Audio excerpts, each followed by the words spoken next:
I want to update you on an important security issue we've identified. We patched the issue last night and are taking precautionary measures for those who might have been affected. We're still investigating, but I want to share what we've already found. On Tuesday, we discovered that an attacker exploited a technical vulnerability to steal access tokens that would allow them to log into about 50 million people's accounts on Facebook. We do not yet know whether these accounts were misused, but we are continuing to look into this and will update when we learn more. We've already taken a number of steps to address this issue. 1. We patched the security vulnerability to prevent this attacker or any other from being able to steal additional access tokens. And we invalidated the access tokens for the accounts of the 50 million people who were affected, causing them to be logged out.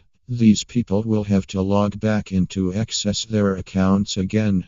We will also notify these people in a message on top of their newsfeed about what happened when they log back in. 2. As a precautionary measure, even though we believe we've fixed the issue, we're temporarily taking down the feature that had the security vulnerability until we can fully investigate it and make sure there are no other security issues with it.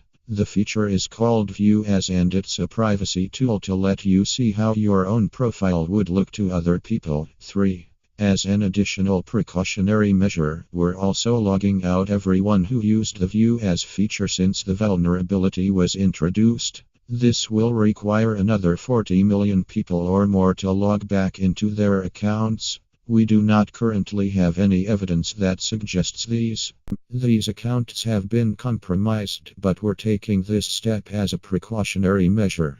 We face constant attacks from people who want to take over accounts or steal information around the world. While I'm glad we found this, fixed the vulnerability, and secured the accounts that may be at risk, the reality is we need to continue developing new tools to prevent this from happening in the first place.